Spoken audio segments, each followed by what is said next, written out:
Hello, everyone, and welcome back to Backlot Banter, your favorite box office recap show on the entire internet. And welcome, yes, indeed, to the future. We are first talking about January 2025, the box office month that was. That's so far in the future. How we're not even gonna live that long. Well, Tucker, it's simultaneously the future and the past because we're doing a bit of a retrospective on the box office month that was January 2025. But before we get into it, I guess I should introduce us, Tucker. These people don't know who we are. Tanner Dykstra here, and my fellow co-host, box office enthusiast, Tucker Hazel. Yeah. He's the other guy that's here. Tanner? Tucker, we're here to do some box office ballyhoo. Yeah.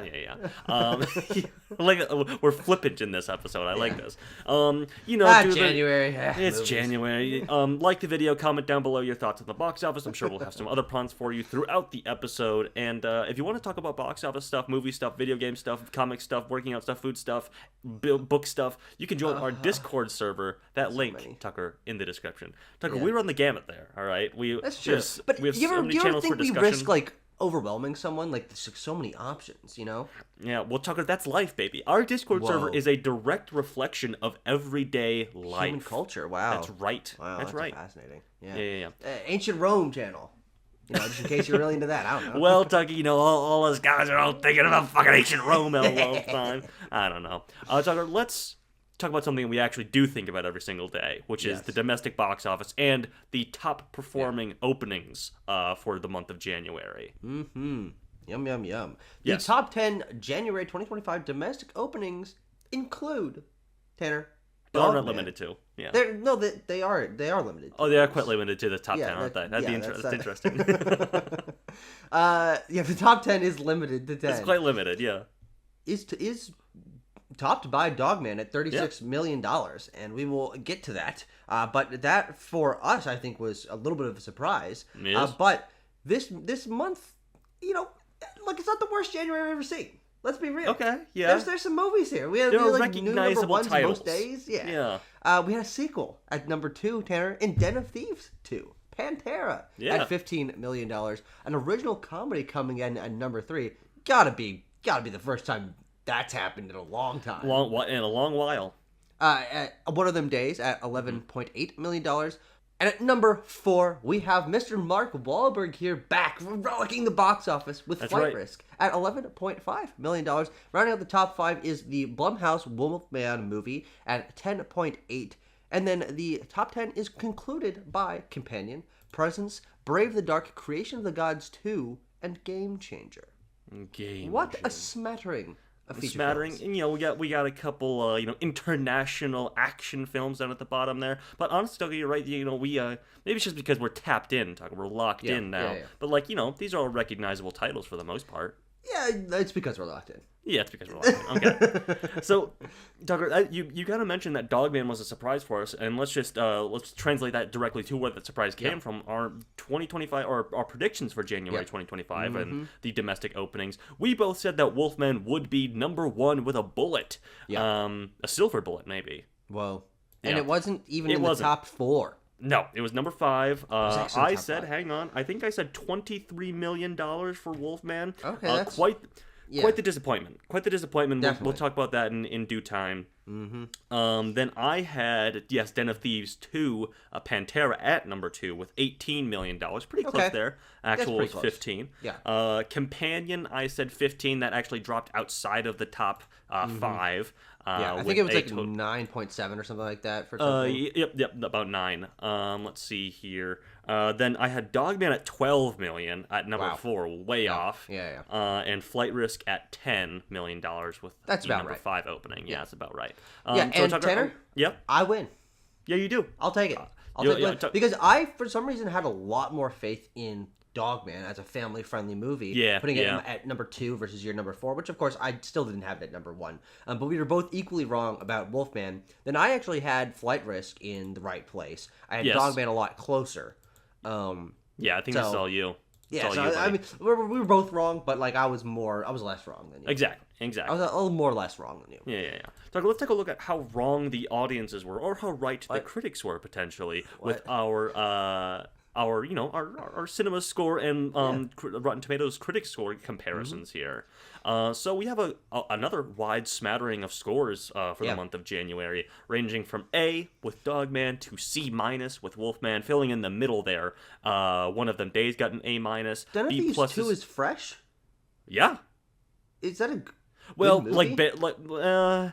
There are people who liked it. I was not one of those people, but yeah, it has a 62% on Rotten Tomatoes. all right. So barely fresh, Yeah, barely.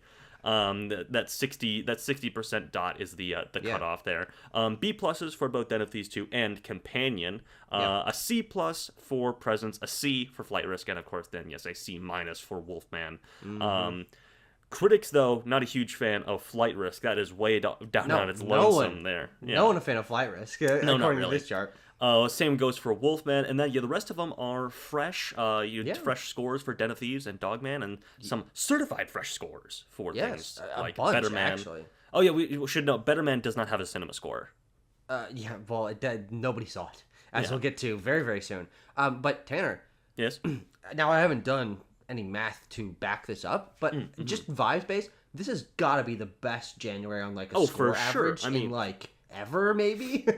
We are really stacked in like the 90+% on Rotten Tomatoes range. And I'm looking at this list of movies, and I didn't see Dogman or Den of Thieves 2, so I don't know what I would think about those movies. But I saw all of these other movies, and personally, I actually liked all of them except for Wolfman. I even enjoyed Flight Risk, which I'm certainly in the minority for. But this is, I mean, box office wise, it's not amazingly strong. It's certainly stronger than, and I think last year's was. But score wise, like, people like these movies, and that is rare for January movies. And so I'm just thinking back to as last year was wrapping up and movies kept getting pushed out of January, and we're like, well, no Mickey 17, no Paddington, Dumpuary is back, but like, this was a good month of movies. Yeah, and, like, that's impressive for January. It is Dumpuary in new terms. I think we should redefine the term Dumpuary potentially. Dumpuary in box office only. Yeah, in box office only. Tucker, I have a theme here that I want to run as we talk about the movies in specific,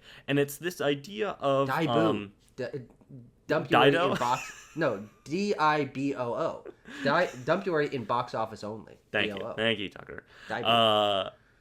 This idea of, especially as we get towards the end of the month, we have a couple films that like made their budget back opening weekend worldwide, and I read some interesting articles about like marketing and the basically like the ceilings that these studios have in mind for the box office on these films. But we'll get to that in due time, Tucker. Yeah. Let's talk about a movie that came nowhere close to its ceiling. Let's say this is Michael Gracie's Better Man. I just got chills looking at this. Tucker, I don't know if you've heard about this. Tucker, this is a Robbie Williams biopic that has... what's weird about it, though? Tucker, surely it's a normal Robbie Williams biopic. Tucker, you would think, but in fact, Tucker, a CGI monkey is playing Robbie Williams, international pop star Robbie Williams. This was a big old flop. Will probably continue to be one of the biggest flops of the year throughout the year of 2025. It has a budget of $110 million and has grossed to date 14.3. Its domestic opening was 1.1. It totaled out in America at 1.9. No one in the States went to go see this, and it was also not especially popular outside of the U.S. either. No, it's not popular anywhere. The worldwide total gross of Better Man, and it's probably made a little bit more, but it's important that we note that Paramount stopped reporting box office results for the movie after just a couple of weeks. Because it was barely making any money. It's like, we don't even want to embarrass ourselves. The entire worldwide gross, presumably of the lifetime gross of this movie, is less than Den of Thieves 2 opening weekend domestic. Yep. That is... We are talking legendarily bad. You also have mentioned here that this is the lowest ever opening for a film budgeted over $100 million. $100 million is like, you're looking for a blockbuster at that point. And this is a bank buster. Tucker, this is good. I like that. Gotta start using that. That's a new trademark BLB phrase. Exactly. So Paramount acquired distribution rights for this film for $25 million, and they have not even recouped that. So man. it's rough. It's rough for Paramount. I did see quotes from them, call this copium if you will. But I saw some Paramount executive saying that like we acquired this because we are taking a bet a little bit, and we have confidence that this will become some sort of cult favorite in years to come. I mean, I also hope for that, but that is a PR spin, is what I would call that. Is trying to save face in the obvious face of probably a multi-$100 million loss for everyone involved in this film. And they're like, no, guys, we meant it that way.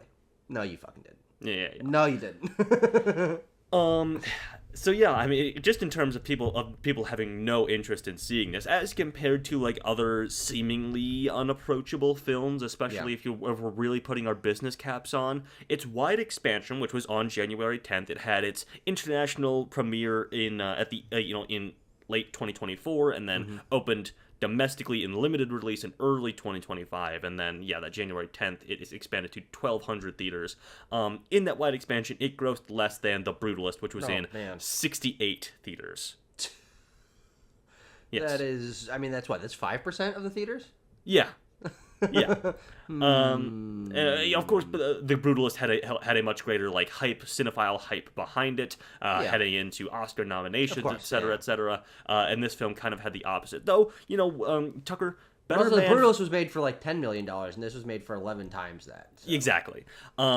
Better Man fanatics have been singing the praises of this. I mean, this has an 88% on Rotten Tomatoes, a 7.7 on IMDb is nothing to sneeze at either. Yeah. If there were cinema scores for this, I'm sure they'd be fairly positive, honestly. Because people who see this tend to like it and tend to sing the praises of it. Yeah, totally. Yeah, and I'm just going to quickly pull up the Rotten Tomatoes here. Audience score? Just to see what the audience score is, because I bet it's great. Yeah. And as you mentioned already, yes, Paramount stopped reporting box office results for the film on January 23rd. 90. It's even better. Exactly, yeah. So... and by the way, the 88% certified fresh is 192 reviews. So, like, a lot of critics reviewed this movie. And they all liked it. Yes. We're talking 88% of them liked it. You're right. That's a good point. There's 12% who thought it was below average, which is kind of wild to me, but there are people out there. That's unfortunate. We gotta stop. There are real sickos out there who don't like a singing and dancing monkey, Could not be us. Tanner, yeah. That's why I hired you for the show. Thank you. Have yet to receive a paycheck. All right. Moving on to Den of Thieves 2, which came out on the same day and topped the box office. The first 2025 film to hit number one at the domestic box office. We did it, everyone. Because Mufasa was holding over for the first week and a half. And it actually took over after this film. It was really only, if we're counting... in terms of days, it was only number one for the Friday it released, but also did come out on top for the weekend as well. Sure. So it's also, Tucker, Lionsgate's, as much as we like to deride them, their first domestic number one since 2023. With their very, very poor 2024 output. We meant to make a video about that. We still could. We'll bring it up, Tucker. We will bring it up in our 2024 recap video, which will be coming soon. Yeah. Yes, I mentioned first 2025 film to hit number one at the box office. Fairly well received. A B+ cinema score, 62% on Rotten Tomatoes. It's a down the line okay action movie that general audiences are like, this is fine. It precisely served its purpose for it to be like, I don't know, early January action movie, get people out to the theater a little bit. They've seen Mufasa, they've seen Sonic, they've seen Nosferatu. What else can we give them for January? There was a little bit of concern, apparently, from producers that the 7-year gap in between films would cause a bit of an issue. It would impact box office results. But this film, the first film in 2018, totaled $80 million. This won't hit that mark by any means. No, probably not. But it's not that far off if it crosses. Let's just say 60, but I don't know if that's like. I think this thing's on VOD, which is also honestly, I'm sure Lionsgate is fine with that because that's where the first film really picked up a following and picked up some business for them. This smells like a VOD movie. Exactly. And even in the months leading up to the release of this film, this is a plain movie, Tanner. Oh yeah, it is. It cut it. Well, not just because Jerry Butler's in it either. Shout out to January. Yeah, they got to deal with Max to put the first film on there, which I'm sure helped some people watch that one and then go out to the theater for Den of Thieves 2. That's what, that's what I did anyway. This is a relatively small production, $40 million budget. I'm sure the third one will be a little bit more expensive than that, but I think they're going to bank on that building popularity of VOD and the reasonable success of this movie, especially for a January film. And I would not be surprised if that is in 18 months or something like that. Like, I think they're going to fast track this. They can. Yeah. That third film has already been greenlit by Lionsgate and Tucker, Jerry Butler's very own production company, G-Base, which is the company on these. And I think not Flight, what's it called? Plane as well. Oh, of course. Yeah. Tanner, of course. Yeah. That's what everyone knows him for. Well, of course. But I gotta be honest. Yeah. This is a big surprise to me because I've never heard of Den of Thieves. I remember sitting in, and also I've never seen a movie with O'Shea Jackson Jr. O'Shea Jackson Jr. Yeah, I've never seen a movie with him in it, and so I remember Ron Tucker. What? Cocaine Bear. He was in Cocaine Bear? He was indeed. Did he get killed in like fucking 5 seconds? No, he remember the guy that's like up on the roof or whatever of that gazebo and the bear's trying to like sniff him out and crouch him down? Well, that's him. I'll take the L on that, but this I really did not know that this was a thing that. I mean, obviously, it's like a market that's not necessarily geared towards us. Yeah, Tucker, it's about people. It's for people who are about 20 to 30 years older than us. Yeah. But it's good to be supporting that side of the box office as well, and so you like to see successes in that area. You might see a $40 million budget in little over 50 total as of now, but again, you do have to factor in this is going to be biggest elsewhere. It's going to be biggest once it's on streaming, once it's playing on TV, once it's playing on VOD and all sorts of different places. This is nice. This is gonna be a nice showing up on the hotel TV.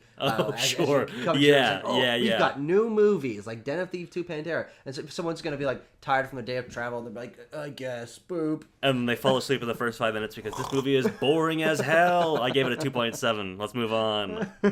All right, Tucker. Wolfman, which was we thought would be like the first big smash hit of the year. It was not that. In fact, it has made $32 million on a $25 million budget. So Blumhouse isn't, biting their fingernails over the margins on this one, but and I actually noted here at the bottom that Blumhouse hasn't had a #1 movie since Five Nights at Freddy's because all their recent movies have just been, not great, really bad. But also, it seems like people are largely coming around to the fact that Blumhouse kind of shits out some of these movies. I mean, last year was Night Swim and Afraid and Imaginary. Like, what are we doing? But to be fair, obviously this is a bigger movie than those other ones I mentioned, and they've got a rollicking slate coming up for the next like 12 calendar months. So this is going to change, but we're in Blumhouse's flop era. Which I mean, that's until they hit their sequels this year. Obviously, Megan 2.0 will be big for them. Yeah. They're banking on Black Phone 2, Five Nights at Freddy's 2, Soulmate next year. What's that? Soulmate, maybe, I don't know. Oh yeah, we'll see. Well, we've yet to see about that. They announced a Mummy movie for next year. Oh yeah, Mummy movie. And the only other one, I think the only other original they have this year then would be The Woman in the Yard, which that's a good point. March 28th. Yeah, that's not going to be #1. No, probably not. It's going on. It'll probably be the Statham movie that week. But Tucker, we'll get to that in due time. So this Wolfman movie has been in the works for many, many years, over a decade at this point. Following the announcement of Universal's Dark Universe, when was the Joe Johnston one? Wolfman? 2010. 2010. Okay, so yeah. It's been 15 years since that. Yes. So they had their Dark Universe announcement, and then there was. I don't think Wolfman was explicitly included in that because it was so recent that Joe Johnston film had come out. But like names like Dwayne Johnson were attached to the film at one point. Ryan Gosling was attached to the film at one point. To star? To star. Yes, Dwayne "The Rock" Johnson was going to be Wolfman. I mean, I guess this is like maybe his pre-Rampage era. Yeah. But also, then the Mummy flopped and that stuff went out the window, and this thing kind of took a break. I think Ryan Gosling was still attached for a long while after that, but Lee Whannell came in and reimagined it, and Well, ultimately he did something to it. He did something to it. He had an idea of what he was trying to do for this. It just didn't click. It was also I don't even know if I believe that. I did do some reading on it. It was him and his wife, who's his producing partner on this, had the idea while they were locked up for the pandemic that it would be like a contained thing about a family having to deal and like sickness and everything like that. Yeah. Didn't work though, in our opinion. 2.5 from really us. Bad movie. And the marketing for this was also quite a blunder. Sure. I was Tucker, do you remember when they like released the image of the Wolfman like a couple months in October? Not really. It was part of Universal's Halloween Horror Nights, which is their theme park attraction. They just had like a model of what the Wolfman looked like, and it went like semi-viral on Twitter. People being like, "This looks awful. This design is really bad," and they're right. And Winnell was obviously, Winnell was apparently like not happy with that at all. Oh sure. And it's weird, and it'll be interesting to see what where his career goes after this, because clearly he got this movie off the success and I would say very good quality of his Invisible Man adaptation, which I think is one of Blumhouse's best movies actually. And this shows that he's a man. He's a man of many talents, Tanner. He is. Very levels. Hey, maybe he could port back over to Twisted Pictures and try and get another Saw movie off the ground. Oh no, not Twisted Pictures.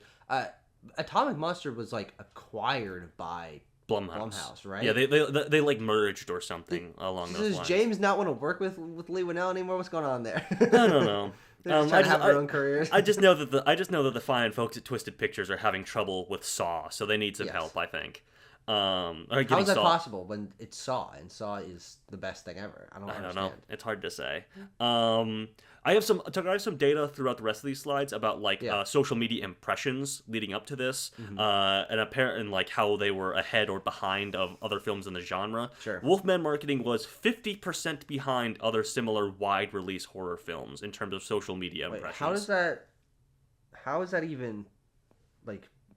How do they measure that? What does that mean? They have it. They'll throw out numbers, and I'll have some numbers in other ones, in other slides coming up. That's like it's based on like the number of followers that the Universal pages have, or the stars have, and like the number of clicks or impressions that those posts get. But I'm sure someone knows how to. Exactly. It was the point is the marketing was lagging well behind other films of its kind. And it dropped 70% in its second weekend, which is really bad too. And on a budget of $25 million, it's over 30. It'll still make a little bit more, but this is also one that'll be fine on VOD. Yeah, people will check it out, but this is not going to be a massively profitable low budget horror movie, which I think they were certainly hoping that it would be. And I think that's just because it's low quality, bad word of mouth, and low cinema score meant that people weren't saying, "Oh, go see this new horror movie." They were like, "No, it was bad. It was really bad." It also did not help, especially that there was another movie that was really sort of commanding the conversation the week that this came out, which was One of Them Days. I mean, if you're going to see a new movie, One of Them Days was really kind of the upset, especially for us, thinking that Wolfman would be number one. Neither of us had One of Them Days in our top 5. Exactly. Which is, just egg on our face, I guess. It truly, and this is really what I guess Blumhouse was hoping for in terms of multiplying or whatever. This had a budget of $14 million and was one of the couple of other movies coming up that covered its budget with its worldwide opening weekend. It has so far made $34.8 million. This comes from Sony and is the first 95% Rotten Tomatoes. Yes, Tucker. This was a huge hit. I mean, it's a very fun movie. I saw it. Yeah. 95% on Rotten Tomatoes, A- cinema score, which is very good for like a comedy or a raunchy comedy of this kind. It's R-rated. The first R-rated black comedy since Girls Trip in 2017, which, by the way, was also a huge hit. In general? Yeah. Oh, wow. Theatrically released, yeah. Yeah, exactly. In 2017, Girls Trip was also a huge hit. Why did it take 8 years for us to do another one of these? just generally someone can go from middle school to college in that time. Exactly. To just generally have the concept of like, oh, we should make another R-rated comedy that stars black women in it. Yeah. And with SZA and Keke Palmer Yes. putting a lot of their own effort behind this. I believe they're both producers on it, or at least Keke Palmer definitely was. Keke Palmer, yeah. This obviously on a $14 million budget, that is so low. Yep. It's not. I don't know. It doesn't feel like a particularly small budget. No, movie. but it's just like on the streets of L.A., Yeah. So it's not like they're having. I'm to sure they were travel. calling in some deals for this. Yeah, exactly. But yeah, I mean that it made its budget back. I'm sorry, yes. In its MLK domestic holiday opening weekend. Yeah, so that's awesome. Just tack that Monday on, and you got yourself covered there. Yeah. And again, massive social media impressions for this. I mean, you have the follower base of people of pop stars like SZA, and then just a popular cultural figure like Keke Palmer. And the audience scores as well. The exit scores for this were super, super high. Yeah. Indicated they had bigger box office turnout. Again, it's just a matter of like, did Sony really market this to the best of their ability or what? Yeah, I don't know. I mean, we were seeing that trailer for a while. And I think the reason this might not have been amazingly marketed is just because for the context of especially the post-pandemic theatrical marketplace, black female comedies haven't happened. We mentioned that earlier. Like, there's not too much to compare this to for, like, is this going to be a success or not? But this is now the bar. And we've actually seen a couple of comedies over the course of the last year or two kind of bubble up and be like, okay, we're starting to work our way back to this. And now, I wouldn't be surprised if we see another, 18 months from now or something, another maybe Keke Palmer and SZA comedy, or just Keke Palmer or just SZA. Like I'm sure they're going to be producing something similar to bring this genre a little more life. But this is Issa Rae is kind of like the big producer that's been doing a lot of press around this film as well. She's been like along in interviews with SZA and Keke Palmer for this film, so she's a producer on it. I would imagine that she will have some other films being greenlit after this. I would hope so anyway. Sony can look at this, or other studios can look at this as a template for something that will make solid money for them. I mean, it seems easy in that regard. I don't know.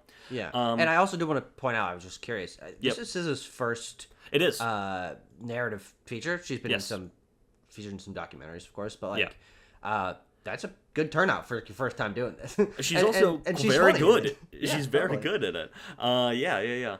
Tucker, let's get off these newbies, Tucker. Let's get off these newbies. Let's swing away from our young black women in film and go to our old white racist guys in Mark Wahlberg and Mel Gibson. Yay.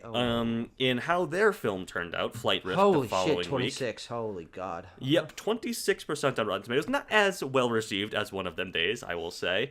A C cinema score of 5.5 on IMDb. Middlingly received, shall we say, at the best. No. We don't have to lie, Tanner. Yeah, that's fair. Poorly received, very poorly received. But on a $25 million budget, it has made $25 million so far. Yeah. So it's recovered its production budget. The marketing, et cetera, is yet to be seen on this thing. So, and Tanner. Yeah. Big claps for Lionsgate. Big claps for Lionsgate. True. Their second number one opening in 2025. 2 for 2. And obviously, as we're mentioning, they hadn't had one for over a year before that. I mean, I don't really remember what's on their upcoming slate. I don't know if they're really going to do this again, but Ballerina's not going to be number one. The week that it comes out, what's the week before Ballerina? I forget. Hang on. Probably something that people care about, Tanner. Yeah, probably, because that's let's see. Last week of May is Karate Kid and Life of Chuck. Lilo and Stitch could still be holding over for 2 weeks. But Ballerina could be number one. I don't know. Tucker, we're getting ahead of ourselves. This is Flight Risk time, baby. Yeah.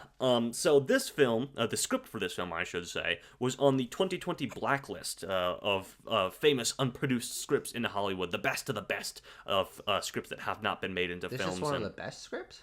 Yes, according to those people. I don't want to see the rest of the blacklist then. That's fair. Again, Tucker, some social media tracking stuff. Can we make that into the burned list where we just light that pile of scripts on fire? Black and charred is what they should be. Yeah, ash. Social media tracking was 40% behind other action thrillers, which apparently was largely attributed to the January release date. I mean, Tucker, this is real, like, Dumpuary, smelling of Dumpuary quality stuff here. Even though I kind of enjoyed this movie. I don't disagree. Yeah, especially for general audiences who have sort of become accustomed to like not really going to see the new movies of January. Hollywood has been trying to like convince people now that like February is kind of when you start getting back into the movies. They'll put out a blockbuster. Marvel has done a couple of these February blockbusters. But January is still sort of a dumping ground, especially to the general public. So largely attributed to that, I would say. Yeah, and every bit of juice that this movie did make is attributed to the fact that you do have two legendary Hollywood influencers involved in this film, which is Mel Gibson and Mark Wahlberg. And interesting to note that this is Mark Wahlberg's first movie in like a decade that he's directed. And so Mel Gibson. Oh, sorry, yeah, they're the fucking same. Since 2016, and so he is trying to make a comeback here, and he has a project or two also lined up coming up soon. So yes, Resurrection of the Christ is apparently going into production. He says soon. He's been saying soon for a couple of years.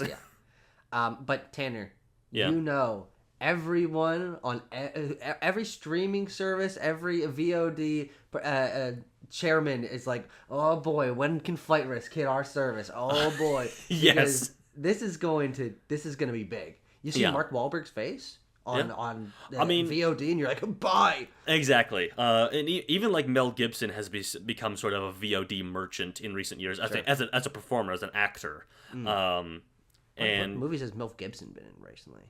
Tucker, pull up his recent filmography. It's a lot of his face taking up most of the poster, and he's pointing a gun. That's most of his output in recent years. No, not Hope for Grace. No. Yeah. Go to and even like Mark Wahlberg has sort of become like more of a streaming guy than a theatrical guy anyway in recent years. What the? Yes. Oh yeah. Oh yeah. The last film that he was in that I have seen or heard of it anyway is Father Stew. Sure, from 2022, Fat Man and Boss Level, I vaguely remember, but Daddy's Home 2 is the last one I saw. Yeah. 2017.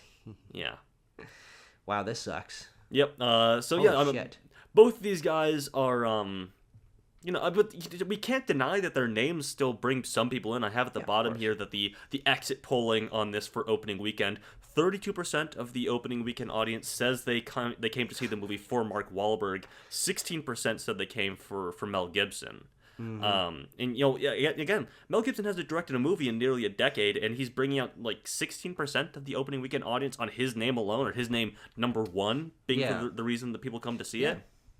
Goes to show that if and when Resurrection of the Christ ever gets made, any aspersions about like, oh, will it still be as big as as the first film was, I think can be cast aside. They can be partially cast aside. I don't think it's going to be as big as I don't know. It depends on what the political climate and box office climate is looking like. Not heading in a great direction. I'll say that. But yeah, Flight Risk is dumb. Flight Risk is dumb. We can move on to something that we liked, Tanner. Yay, finally. This is our only like smaller movie we're really talking about here today. Yeah. Which is Presence, the new film from Steven Soderbergh with a budget. Oh, I love you, Steven. I love you. I love you. Give me a big fat wet kick on the lips. $2 million budget, baby. Give it a big old smooch on his big old bald head. Yeah. Oh yeah. He's very bald. Yeah. Yeah. Very well. Yes, I was reminded that he was the main actor in Schizopolis, which you and I watched a few years ago. I'm like, I totally forgot that. I'm like, dude, he's so bald in that movie. Yeah. That was like 25 years ago. That's a good point. His hair's gotten even shorter. Exactly. Yes, on a budget of $2 million, this film was entirely filmed in just a house they found in New Jersey, so, pretty limited there. Pretty nice house. Very nice house. In 11 days, an 11-day shoot for Presence, done on an interim agreement during the 2023 SAG strike. This film, has been on the shelf, on Neon's shelf for a little bit anyway. It did premiere at the 2024 Sundance Film Festival, so had its premiere about a year ago. And Neon acquired it for $5 million, and they made their money back on this one with $6.6 million at the worldwide box office so far. Yeah, and to be honest, the reason we would want to talk about this in terms of a box office show isn't because it is a particularly big presence at the box office, but is because it does set an interesting path forward for, obviously you have to be as creative and connected as Steven Soderbergh to get a movie like this made for this budget and then have it theatrically released like this. But on a $2 million budget, you make multiple times that budget back, so everyone involved is making a good profit. Yeah. It's not big, but it is profitable. Which is actually, I think most of the movies that we're talking about here today are profitable to some degree, and especially will be once they hit VOD and other things. Mm-hmm. But this is like multiple times profitable, just because they were able to, through the creativity of Steven Soderbergh, keep that so low. Yeah, and it's all, we can also shout out Neon, who's really been making a name for themselves in recent years as this horror distributor, sort of like starting out with, they're sort of ascending to where A24 was a few years ago, a handful of years ago. And the marketing on this wasn't everywhere, but they did what they could to sort of pitch this as a movie, as like again, the MO seems to be like pitching every horror movie now, especially like indie small budget ones, as like the scariest thing you've ever seen. The trailers for this really amped up like the scary factor of this, which probably disappointed some moviegoers. Yeah, that's very possible. It has a C cinema score. Post-track opening weekend exit polls said that only 33% of attendees said they would recommend the film, which is not very high. Usually seeing wrong. numbers higher than that. They are wrong about that too. And I don't know if this speaks well to as well to Presence as it speaks ill against Wolfman, but when it premiered, when it came out on January 24th, it outgrossed week 2 of Wolfman. That's crazy. Yeah, but it's nuts. I mean, it's crazy because you're right. It is ill against Wolfman because $3.3 million is not great opening.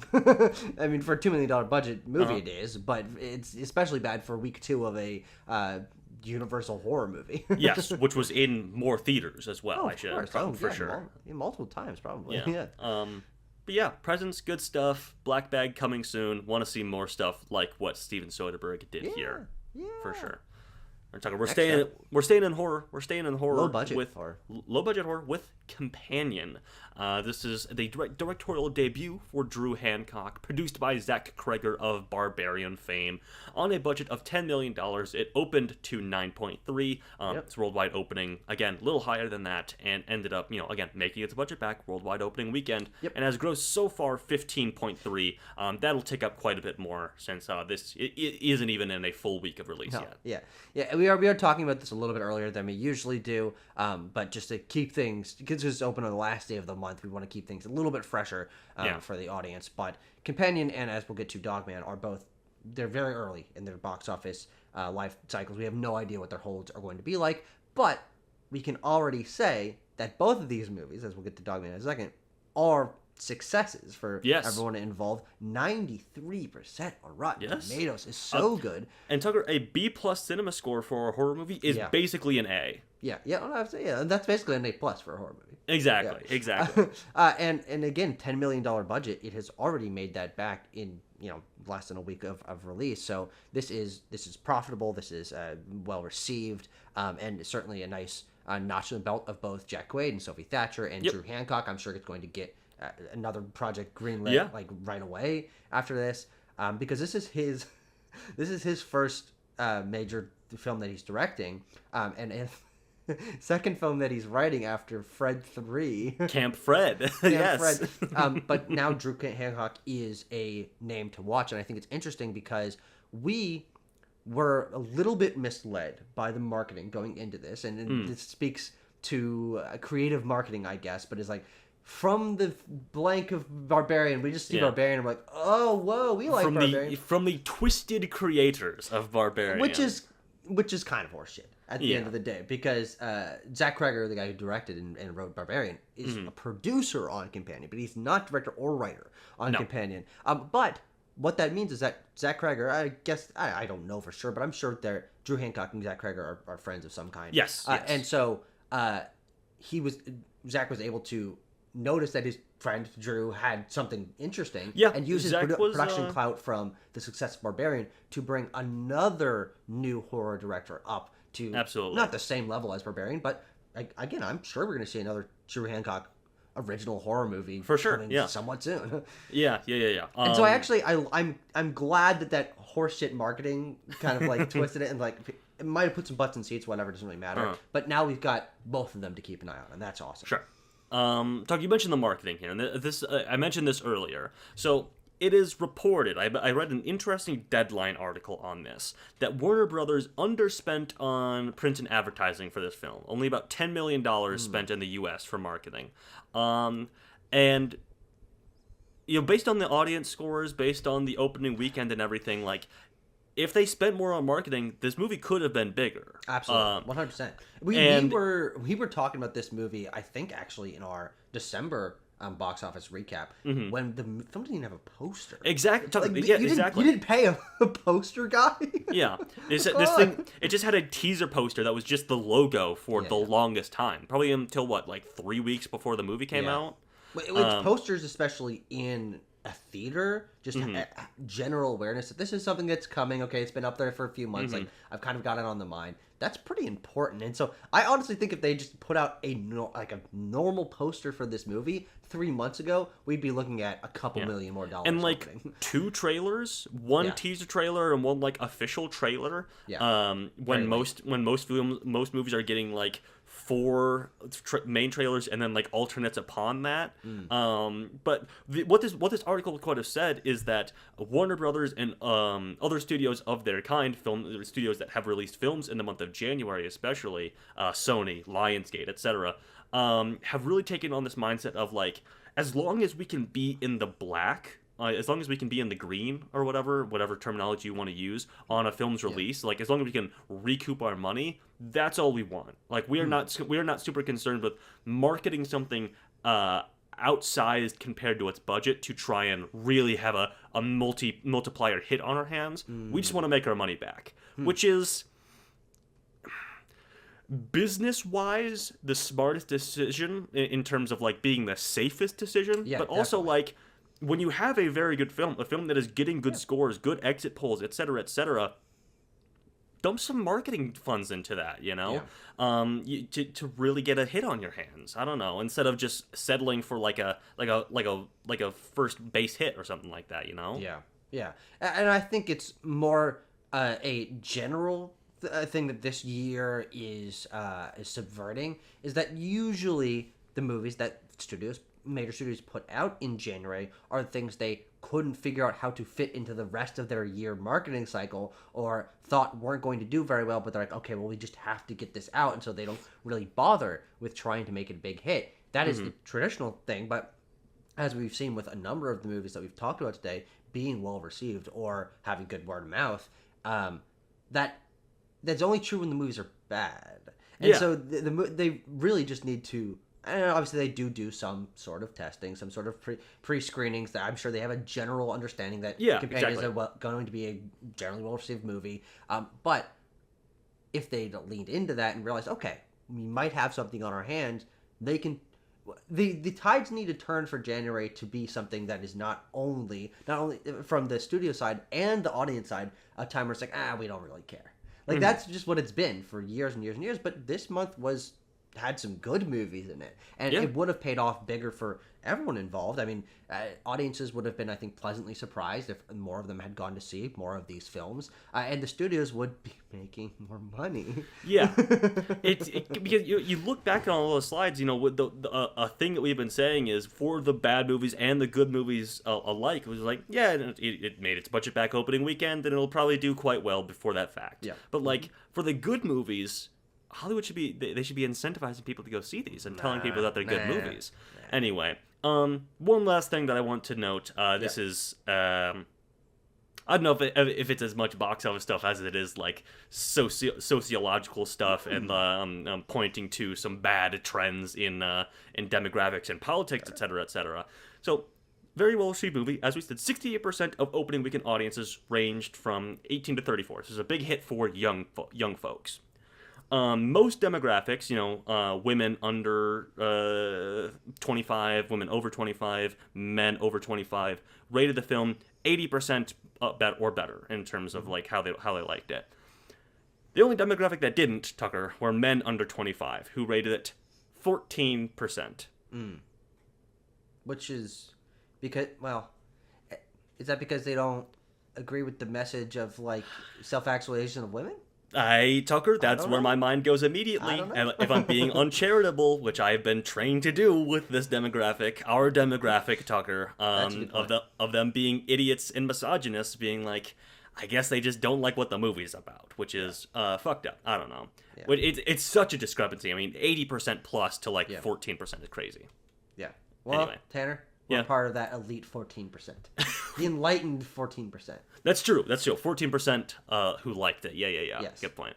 All right, Tucker. Dogman. The big smash hit success that we didn't really necessarily see coming to this degree.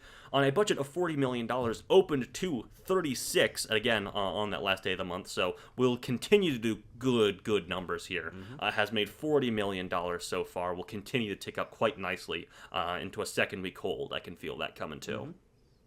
Yeah, and it's interesting that you note here that for a January film, an animated January film, it's a second biggest opening behind last year's other DreamWorks film, Kung Fu Panda 3. No, 2017's Kung Fu Panda 3. Oh, Kung Fu Panda 4. Fuck. Yeah. You're good. You're whatever. Good. Yeah. But wow, that was a long time ago. Good God. That is obviously mostly because major animation studios don't really put out their Not films really. in January. No. So I think it would have bigger company if we saw, if we saw an Illumination movie or a Pixar movie or a Disney movie in this. Yeah, but that's just not their MO, you know. No. Yeah. I mean, I obviously had a little bit more faith in this movie, but I didn't go see. I was planning to go see it, and then something came up. I was going to do a double feature, but then I just walked out in between. I did something else. That's fair. But what else was you going to say here about Dogman? I didn't see it, so I don't have a ton of like insight. Understandable. And it's also only like what, a 4-day-old movie. Exactly. It is the third consecutive #1 opening for DreamWorks. We're talking about how Blumhouse hasn't had one in a good long while. DreamWorks consistently batting very well with their openings. Wild Robot and then Kung Fu Panda 4 from earlier this year. From earlier last year, rather. It was Ruby Gillman, Teenage Kraken, that broke that. Yeah, it was. Because Puss in Boots, The Last Wish, was also #1. Yeah, true. They're on a pretty good streak right now, all things considered. They are. And the last thing is just a little fun fact that the director, Peter Hastings, provides the vocal work for Dogman. He does the little woofs and growls and things. Yeah. And, I mean, surprisingly big opening for a January movie. Yeah. And also, Tanner. Yeah. What a low budget for an animated movie. Holy crap. $40 million. I mean, the animation also looks very good. It's very stylish, very much in line with the visual stylings of the original author Dave Pilkey, etc. But also has almost like a stop motion-y kind of feel to it at times in the film. It's really interesting to look at too. Yeah. Though I do think it is important to note something we talked about almost a year ago when we talked about Kung Fu Panda 4 is that from what we know, Kung Fu Panda 4 was the last film solely animated by DreamWorks, and so there is a solid chance that the movie's budget is this low because they're outsourcing a lot of that animation. That's a good point. And so we can certainly compliment them for being able to manage a smaller budget to make this a more profitable film. And it seems like, on a $40 million budget, you don't really feel that it's like a lower budgeted animated movie. But there is also the context of DreamWorks is no longer really its own internal production house. True. Which might be where this is resulting from. Yeah. All right, Tucker, let's look back on the movies of December 2024. The highs and the lows, shall we say, or one low and many highs. So, Kraven the Hunter, we talked about that in week 3 of its release last time. Now in week 8, it is on VOD. It has crashed and burned in theaters to a total of $61 million. Yippee. It is the amongst the lowest grossing superhero films, I believe, the lowest grossing spunk film by a good margin, I think. Bad stuff for Sony. Absolutely. And worthy of them sort of going back to the drawing board after this one. Yeah, after 3 last year. Good God. Yeah. Sonic the Hedgehog 3 has totaled out at about $463 million worldwide. I think it's about wrapping up. I think this is on VOD as well. We'll talk about that in a little bit. We're in we're in February. It's time for the big December movies to be sort of done with their runs. Yeah. Mufasa, The Lion King, has $654 billion and counting. It's still doing pretty good business, actually, in terms of, and it's amazingly profitable at this point. Yeah, for it is. almost $700 million. For a movie that looked a little rocky right when it came out, right at the beginning of its domestic run at least, it's legged out very, very well. And I don't think that you and I were necessarily doubting Mufasa. Of course, the big narrative around this movie is, wow, look at what a big dip it is from the 2019 Lion King, that this is related to in some way, that they were certainly marketing it around. But the reason why I would say that and I think you probably feel the same way, weren't so locked in that this is going to be a failure just by watching that first week or two that we saw. We're like, oh, that's low comparatively, is because we have been trained over the course of paying the potential of the box office of the last few years that there are these December movies that don't open massively, but that are able to hold for so long that they do end up becoming really solid hits in retrospect, because people just continue to go see them. Obviously, a little bit different case, but that did actually happen with Avatar: The Way of Water, which opened great, but it didn't open like, holy shit, it's going to be the third biggest movie of all time. And people were instantly doom and gloom, like, oh man, dude, no one cares about Avatar. Avatar has no cultural relevance. Yeah. But I mean, even I don't want to utter its name, but I must. Aquaman, Lost Kingdom, like, hold quite well. Like these December movies basically get 6 weeks being the big talk of the town at the box office, and Mufasa and Sonic are the ones that benefited from that this year. And then Paramount are the ones that folded and put Sonic on VOD first, and so we'll talk about it when we look at just like our kind of finalish totals on the highest grossing films of 2024. Though we're still counting a little bit, but Mufasa has benefited from that. But for A Complete Unknown, which we talked about in week 1 of its release, its Christmas Day release, it has made $88 million so far. Good stuff for A Complete Unknown. Believe this is Focus. What's the? This is Searchlight. Searchlight. Yeah. And I believe this is like one of their top 6 or something, like biggest like total grossing movies, which is interesting because in my mind I thought this was just going to be bigger all around. But the important context is the place within its production studio and what their expectations are going to be. Yeah, they are like an indie-ish kind of studio, basically. Totally. The indie arm of like 20th Century Disney. Fox, or 20th Century now of Disney. So this is a solid hit for that context, absolutely. Yes. And obviously, since we last talked about it, it's been nominated for a number of Oscars. Yet to see if it wins them, but this is definitely a success. Yes, and this last one talker is a Focus Features release, which is Nosferatu, a runaway smash hit at $172 million at the worldwide box office.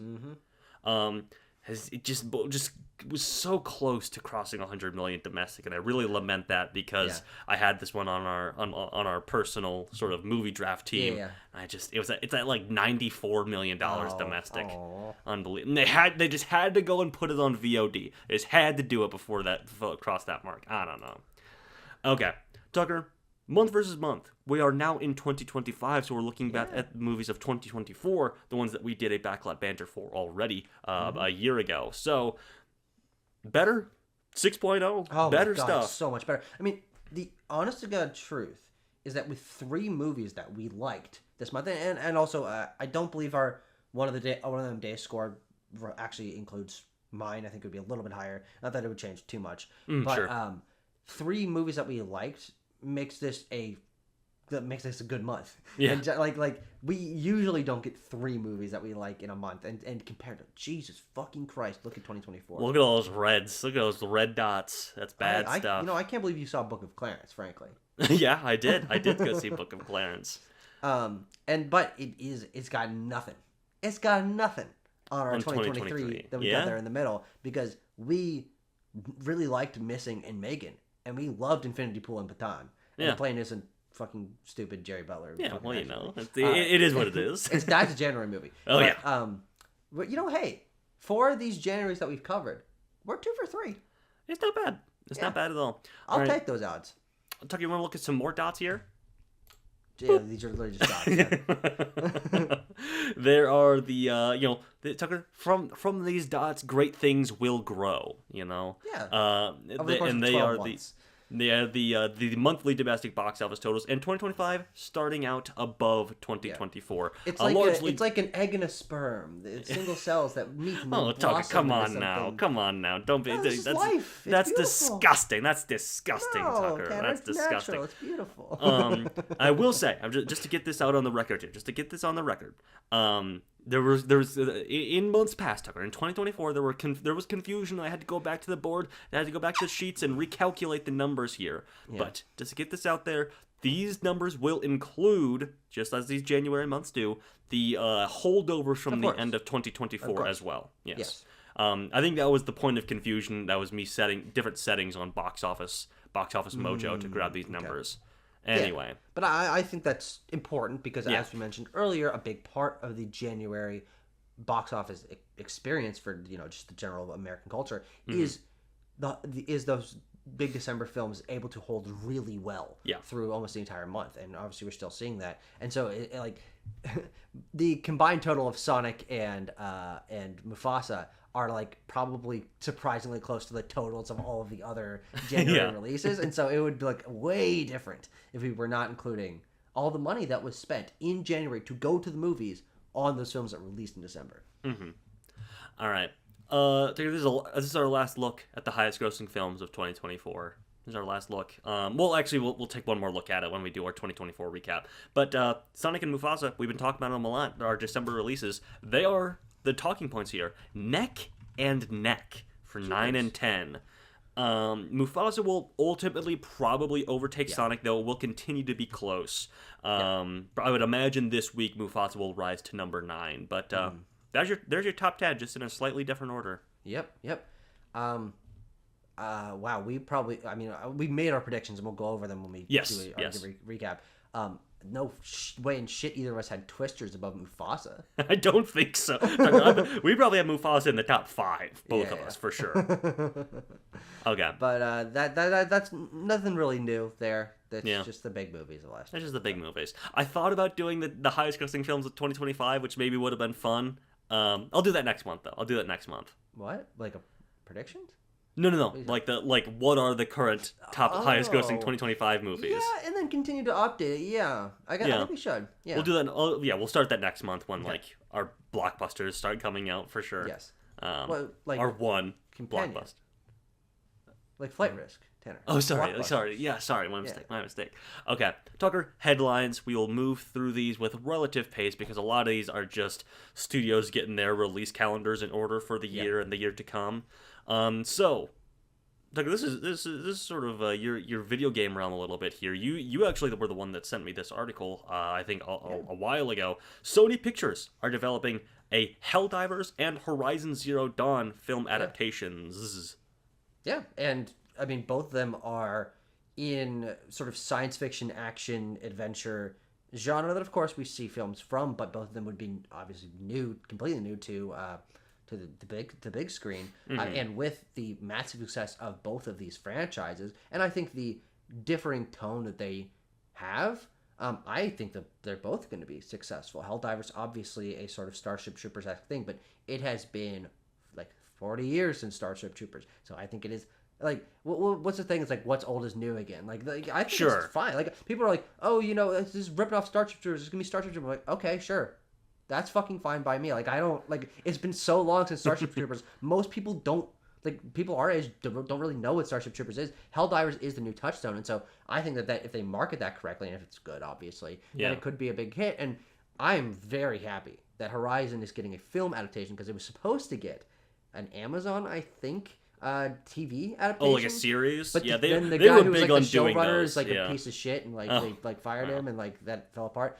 But that is going to be much better for the big screen if they're able to nail it, which obviously I hope. But that could be something really big that we're looking down the barrel of. I think both of them, actually. This would be interesting.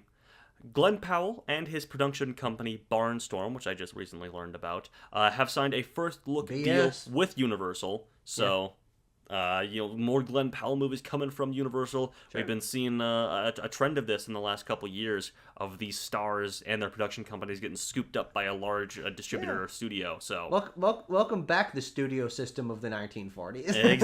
Exactly. And here's where we really get our release date shiftings coming around. So Shrek 5 has been delayed to December 23rd of next year. Big old Christmas movie coming next year, 2026. Sure. Minions has been moved up a full year to July 1st of 2026. That's so stupid. I mean, obviously, we haven't seen the movie yet. We don't know if it's going to feel any different in terms of production realities. But moving up a year, that doesn't happen. No, Tucker, I think it really just speaks to like the factory line that pumps these things out. Yeah. I mean, we were definitely lamenting that when we were talking about Despicable Me 4 last year, and how we felt like it was like, they're just recording their voice lines from home and it's like whatever. Yeah. But like Minions 3, man, that's gonna be even more that way. And it'll make $1 billion. And then you've got here that Ridley Scott's Bee Gees biopic was shelved due to creative differences. Yes. And Ridley Scott moves forward with The Dog Stars, with Jacob Elordi. Yes.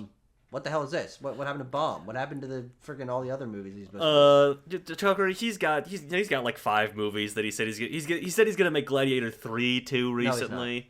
No, but The Dog Stars is one that was announced a while ago. I think that's just the next one that they have. Jacob Elordi has some openings in his schedule. Apparently, it seems this is like a post-apocalyptic action adventure movie that'll start Jacob Elordi and a dog.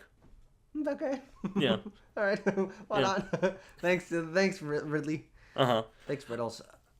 Alex Garland's Warfare has been dated for April 11th by A24. A24 also has a release date for Death of a Unicorn, which will release on March 28th. So they're getting their spring built out a little bit. I think both of these will be solid hits. I've seen actually quite a bit of buzz around Death of a Unicorn. This kind of seems like a letterboxed fave. Jenna Ortega, obviously a big young star. So I think both of these will do decently well. Yeah. Sonic the Hedgehog 4 is dated for March 19th, 2027. As to be expected. This one will have Amy in it. There you go. And time travel, maybe, I've heard. Who's to say? Well, we'll see. Okay. Robert Eggers has set his new film, Werewolf, for with focus features again for December 25th, 2026. He has cut out that release date for himself, it seems. Look, Robert Eggers, in one hand, Lee Winnell in the other, adaptations of like Universal monster movies. Yeah, set in the same a couple years apart. It was interesting because this movie was announced like a week after Wolfman came out, and people were joking like Robert Eggers must have seen Wolfman as like, let me show you how it's fucking done. All right. But no, this sounds cool. It's going to be set in like the 13th century with period accurate dialogue. Of course, Robert Eggers is going to go sicko mode on that. So, oh god, plenty of doths and mines and yours, which I'm a fan of. I'm a fan of personally. I fucking hate doths. I can't stand thous. Robert Eggers will also direct a sequel to Labyrinth. Sorry, I gotta do this. Go ahead. Is it something non-binary person in 1300s thou them? Okay, keep going. Okay, there we go. Robert Eggers, off of the success of Nosferatu, of course, also was officially attached to direct a sequel to Labyrinth from 1986. What are we doing? Sure. Tucker, I have the same reaction. Do we need to? Must we? We'll see. Is not the success of Nosferatu good enough that he has to also get sidetracked into this fucking legacy sequel bullshit? I mean, the thing is about that is, with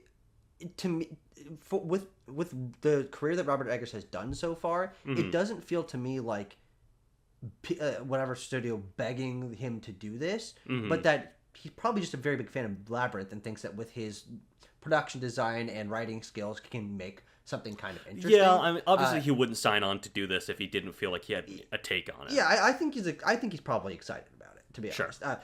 To me, it's more like, I mean, I know Labyrinth was like a reasonably big thing, in the 30 80s years ago, but like, is this gonna be a big deal? Like, what is it gonna be? Obviously, it's not returning. What they're gonna do, Tucker? Jennifer Connelly will be back. Okay, but never mind. I'm in. Yeah, exactly. Wait, and they will get $1 billion, right? $1 billion, I think. That happened last time she was in. Exactly. And they will get some big pop star because that was the big deal with Labyrinth. Harris House. David Tucker, I was gonna say Harry Styles, honestly. That David Bowie was like the Goblin King or whatever in Labyrinth from the '86. So I can foresee it. I watched Labyrinth in like a drama class in middle school. Interesting. I barely remember that movie. Like it was one of the things where like they just didn't know what to do with us that day, and so they just kind of like put it up on like the tarp. And then we just like sat on the floor. That's I good. don't know, man. Scary movie, Tucker. New Scary Movie. Unclear if it's like a reboot, just called Scary Movie, or if it's like Scary Movie 6 or whatever. Anyway, matter. June 12th, 2026. Yippee. Excited. Sure. Yeah, I mean, it's been. When did the last Scary Movie come out? Like 2010. Yeah, I thought it was a little bit. I thought the latest one was a little bit newer than that. Sure. But a lot has transpired in the horror genre since then, so I'm excited to see what they send up about it. 2013. Okay, yeah, a little bit. Okay, better, but... yeah. I'm honestly excited for it. The Wayans brothers are coming back, and they're still funny, so I like those guys. Yeah. But I think your point to how different the horror genre is now versus 2013 means they've got a lot of stuff to pull with, and one thing that made the Scary movies, especially in that context, annoying to a lot of people is that they were like kind of Ouroboros eating themselves because they were making so many back to back that it's like, how much stuff how many times can they really make these jokes? But what's old is new again continues to ring true. It's like, it's been so long. It's like, there is definitely space. We don't really get parody movies anymore. So I kind of think that it's interesting to be revisiting this. I think so too. Speaking of Zach Kreger, as we did earlier in the video, Tucker, there is a bidding war underway for his adaptation of Resident Evil. Yeah. Taking another crack, why the hell not, I guess. But no, I think, Dan, I'm going to be honest. I know there are, 6 Paul W.S. Anderson, fucking Mila Jovovich, fucking dumb, fucking... And one Welcome to Raccoon City. Yeah, it's true. This is the first crack. I don't count. In your mind, this is the first crack. Okay, to be clear, I've not actually seen the other ones. I have no idea if I like him or not. I don't think that Paul W.S. Anderson is a particularly good director, but that's neither here nor there. But Zach Kreger, Barbarian. True. Tanner, what genre is that movie? Horror. Okay, so what genre would you say the Resident Evil games are? I'm going to say horror. I've only played a couple of them. So Paul W.S. Anderson made 6 Resident Evil movies. What genre are those movies? They're action movies. Okay. Hold on. Wait, hang on. I'm piecing something together here. This is gonna be the first actual Resident Evil movie in my mind. Sure. Genuinely, okay. like, I'm like, no, yeah, do it. Please do this. I mean, I love Resident Evil. The camp, the locations, all this stuff, I think, is ripe for a live action adaptation. I think people can really love, especially if you get a talented horror film director behind the camera. And we've never actually seen an adaptation of Resident Evil. We've seen action movies that have the name Resident Evil on them. They don't even really feature the characters. As far as I know, they don't feature the characters or follow the stories. Tucker, I would say Welcome to Raccoon City. As someone who has not played those first Resident Evil games, it's the same characters. No, that's true. As far as I'm aware, it's like the monster designs are largely the same. Even some set pieces are meant to be emblematic of those games. But also that movie wasn't very good. So Zach Kreger, and no one knew about it. Had made one good movie. Yes, true. But also no one knew about Raccoon City. I went totally under the radar. If this is in a bidding war, and especially attached to Zach Kreger, and also interestingly enough, this is also coming from PlayStation Productions, as they started to build up their theatrical presence. Both of films they've made so far, being Uncharted and Gran Turismo, have been successes. We'll see with Until Dawn, but I think that there's an energy here that's like, okay, they're going to put some real juice behind this one. Yeah. I just hope it's not Netflix. Moving on. Apparently the big ones in contention are Warner Brothers and Netflix. Okay. Yeah. Darren Aronofsky's Caught Stealing has been dated for August 29th. It takes the release date of Insidious 6, which has been moved back a full year to August of next year. Whoa. Yeah. I would venture to guess that they didn't start making Insidious 6. That's that would make it really tough to release that movie in August. Yeah. But no, Caught Stealing. It's like Matt Smith's got a crazy ass fucking mohawk. Austin Butler's in it. Be interesting, I guess. Yeah, I mean, unfortunate for an August release, but who knows? Yeah. Good movies can come out in any month. We shit on January, we shit on August. And I think honestly, August is worse than January usually, but this is This August 29th date might be kind of interesting because also the infamous sort of like Peter Dinklage The Toxic Avenger movie is also dated for August 29th. I think it'll be interesting. I think it'll be interesting indeed. Okay, Tucker, February 2025. February. The month that we are in, but have yet to see any movies from, since we were recording this a little bit early. The movies in wide release will include Love Hurts and Heart Eyes come out on February 7th, this coming weekend. Then we have our first big 2025 blockbuster on February 14th, Valentine's Day, on Captain America Brave New World. Paddington in Peru also receives its U.S. release that day. The 21st is Osgood Perkins' The Monkey, along with a Lionsgate Kingdom Come story, whatever thing company with Zachary Levi called The Unbreakable Boy. And then February 28th is a bit of an odd duck release date with Last Breath, starring Woody Harrelson and Simu Liu, and potentially The Day the Earth Blew Up, a Looney Tunes movie. I've been hearing rumblings that this film is being delayed to March. But I've yet to see that confirmed by the studio. Ketchup Studios behind this, Ketchup Entertainment. So, if this is outdated, sue me. I don't know. Don't actually do that. But Dan, this is an impressively whatever month for movies. It is. It's amazingly so. Yeah. Things just started getting moved around so much from this early part of the year. That, I thought that there was going to be real energy going into the first part of the year. I don't think I really have faith in almost any of these. Yeah. The Monkey might be a surprise hit, but Paddington Peru seems to be a little bit softer than the previous ones. Yes. I don't think Captain America Brave New World is going to be good or hit very well. No. I don't think anyone knows about Love Hurts or Heart Eyes, or especially Last Breath. Unbreakable Boy, as we'll get to my predictions, I think will be a little bit of a surprise hit, but not with us. And Day of the Earth Blew Up might not even come out. So it's really just the Monkey. Yeah. But Tucker, we will do our best to predict the outcome of the openings, at least, for February. And we have the same predictions here. Wait, what the hell? This guy changed his thing. I did change it. I changed it around. That's fine. We haven't seen the movies yet, so... Exactly. Tucker, number one with the bullet. Easy number one. It's Captain America. Yeah. It's fairly simple. I'm going to say, Tucker, $90 million. Not even going to hit 100 for opening weekend. Sure. Number two, Paddington in Peru will probably do solid business because Paddington has good name recognition, even if the film doesn't have the same critical reception or audience reception as the other ones do. I think, what did I say? What did I say for this? I think I said like $22 million opening weekend, which is quite good. Yeah. The Monkey, Tucker, number three. I'm the monkey, baby. $18 million. I think the trailers are going to get a solid number of horror fans in. Yeah. Horror fans in. Speaking of horror fans, I'm going to say Heart Eyes, $10 million. I think I've just seen the marketing for this like a lot and everywhere, so I think this might exceed expectations slightly. I'm going to say $10 million opening weekend. And then The Unbreakable Boy will do kind of what all these movies kind of do. I'm going to say $8 million opening weekend. Yeah, I'm just to spice things up so it's not the exact same, so we can declare a winner. I just switched Heart Eyes and Unbreakable Boy, so I have Unbreakable Boy number 4.